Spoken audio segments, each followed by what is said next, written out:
Olha quem já está com a gente, o pesquisador de Harvard, Vitélio Brustolin.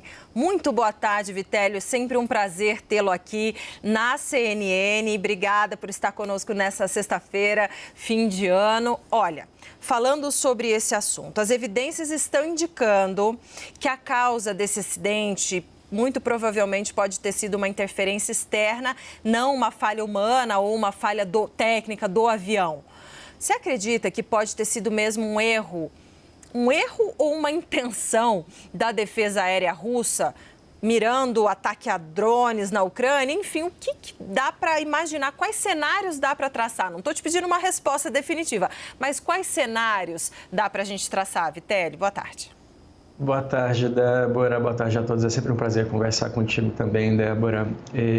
Olha, o que acontece? As imagens que nós temos desse avião, da fuselagem dele, são imagens com perfurações na parte superior, perfurações que parecem ser de estilhaços. As pessoas costumam pensar nos sistemas de defesa antiaérea como se fosse uma flecha que atinge um avião, por exemplo, mas nem sempre é assim, especialmente com sistemas que combatem drones.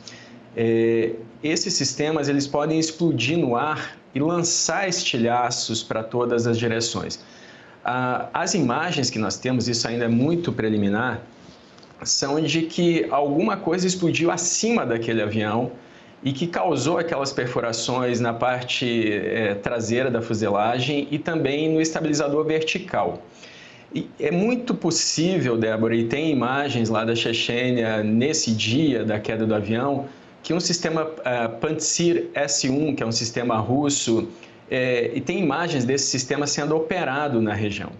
Esse sistema, Débora, ele tem dois canhões com canos duplos que eles operam via um radar principal. Em 2013 foi introduzido mais um sistema com dois radares, um de costa para o outro.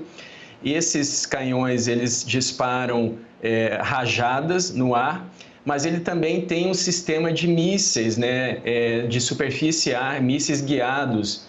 E esses mísseis, com ataque de drones, como é relatado pelos próprios russos, eles são utilizados com esferas, com centenas a milhares de esferas que explodem no ar, atingindo o máximo possível de drones.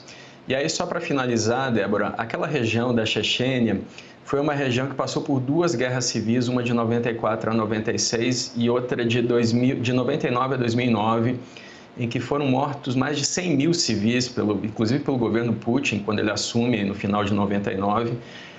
Tem muitos terroristas ali que não querem que a Chechênia faça parte da Rússia. Então, é possível que os ataques de drones tenham partido, sim, da Ucrânia, mas também é possível que drones tenham sido lançados dessa própria região na Chechênia, Débora.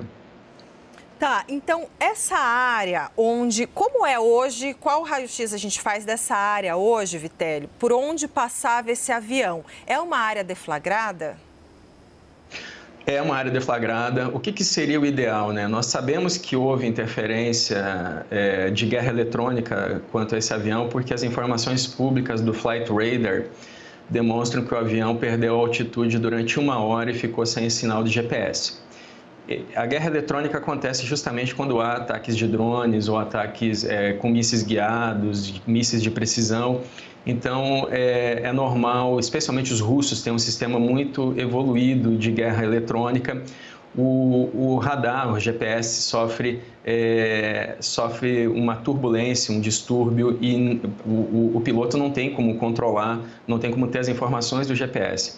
O ideal seria que esse avião ou não tivesse decolado, já que os ataques de drones começaram muito cedo naquele dia, ou tivesse ido para outro aeroporto. A Rússia disse que ofereceu alternativas para essa aeronave. Nós não sabemos exatamente como isso aconteceu, porque ainda não foi analisada a segunda caixa preta. Mas qualquer análise que for feita neste momento, Débora, da fuselagem, onde tem aquelas perfurações, e se forem encontradas ali esferas de defesa antiaérea, indicarão que houve sim um ataque, provavelmente acidental, da Rússia contra essa aeronave, independente do resultado da perícia da caixa preta, Débora. Perfeito. E aí, eu gostaria de entender assim, então, pelo que a gente imagina, o alvo não era o avião exatamente, acabou havendo uma, digamos assim, uma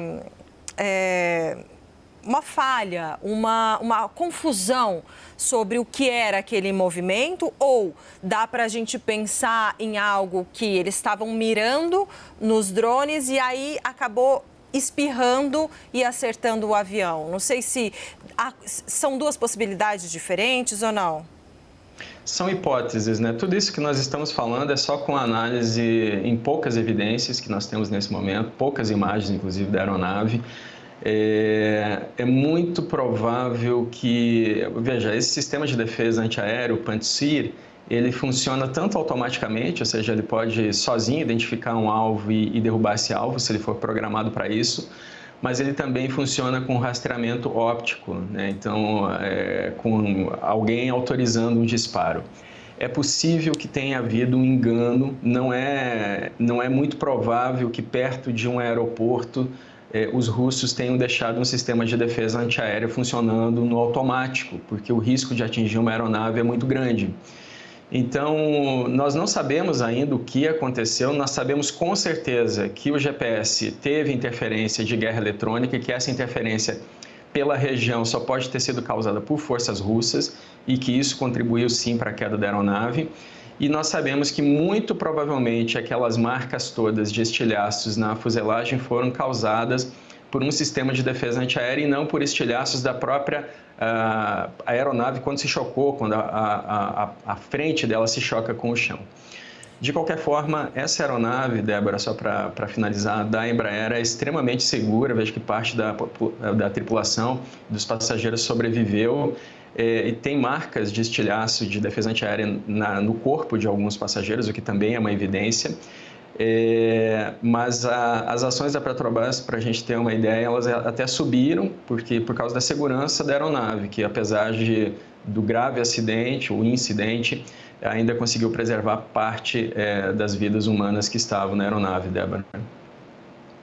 Ô, Vitélio, a gente estava lembrando aqui, a nossa equipe lá de São Paulo estava me lembrando aqui sobre a queda do avião da Malaysia Airlines lá na Ucrânia em 2014, há 10 anos, que foi o seguinte, ela decolou de Amsterdã, na Holanda, com destino a Kuala Lumpur, na Malásia, quase 300 pessoas a bordo, e aí qual foi as investigações? Eles deram conta de que, eles concluíram que o MH17 foi derrubado após um míssil explodir pouco acima do cockpit da cabine onde ficam os pilotos, né? Fazendo o avião se quebrar em partes em pleno ar. E aí fala que o míssil integraria o sistema de defesa antiaéreo Buk, não sei se é assim que fala, Buk, depois você me corrige, desenvolvido inicialmente pela União Soviética e usado pela Rússia. Não sei se você tem a memória um pouco desse caso da Malaysia Airlines.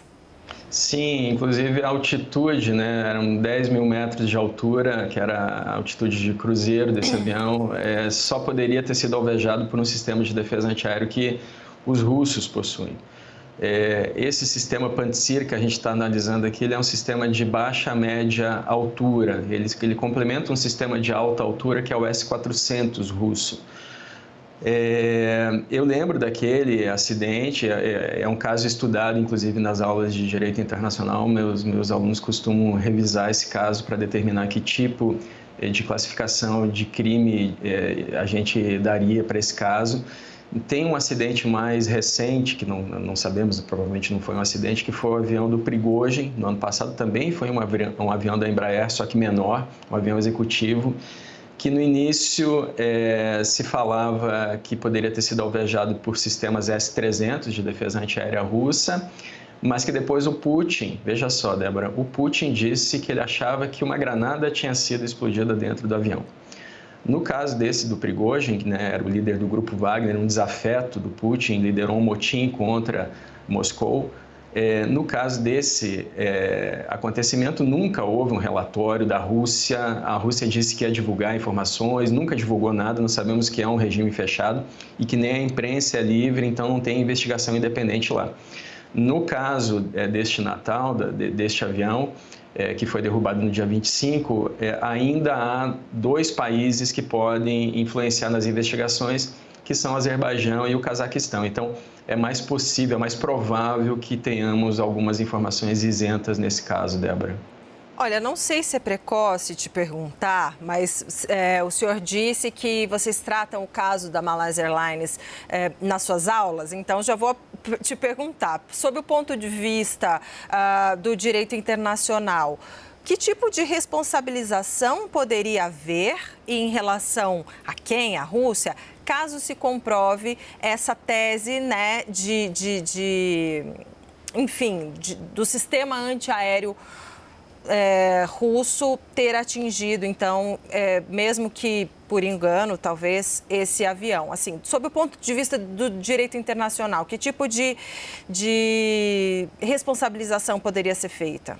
Em tese.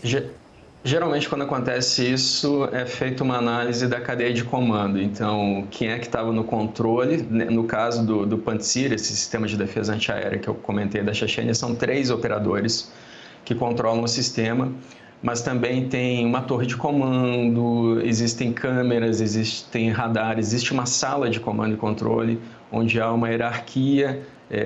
Geralmente vai haver ali um coronel, um general dando ordens. Então, existe uma análise da cadeia de comando de quem teria sido responsável ou por disparar contra o avião, que seria um crime culposo, assim, não sabendo que era um avião de passageiros, eu digo, né?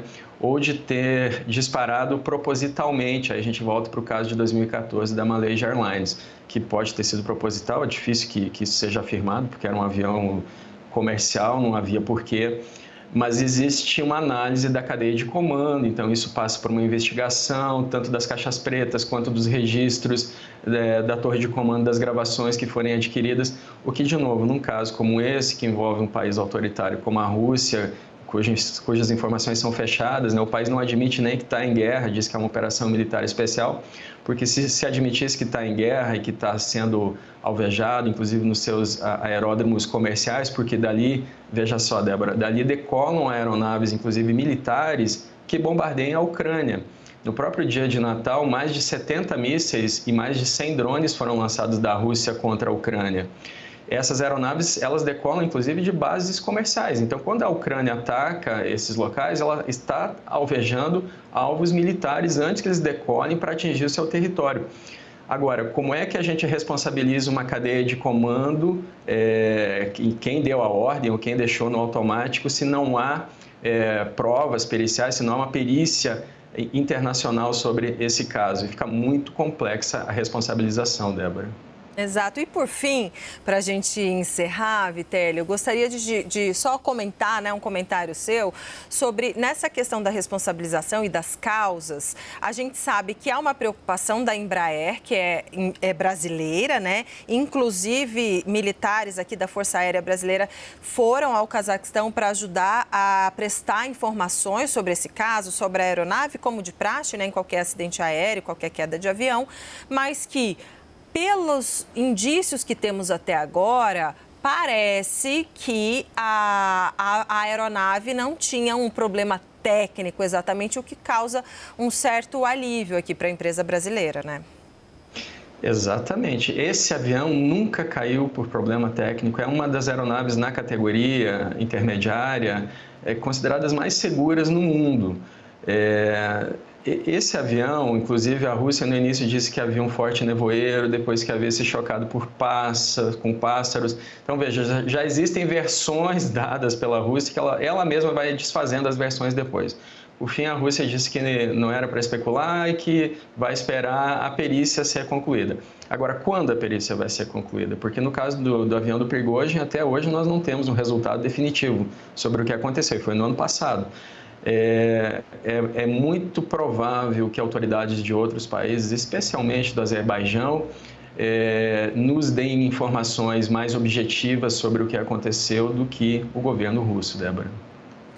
Olha, excelente, que conversa ótima. Eu quero, antes de agradecer ao senhor, eu quero agradecer ao Rafael Saldanha, o produtor da CNN, que teve essa ideia e também executou para a gente fazer essa entrevista contigo, que veio muito a calhar, super rica, super importante. Então, obrigada ao Rafael Saldanha e ao senhor. Nós conversamos com o pesquisador de Harvard, Vitélio Brustolin, sempre aqui conosco, nos ajudando. Muito obrigada. E se não nos falarmos até o dia 31, eu te desejo um excelente ano novo para o senhor e para a sua família.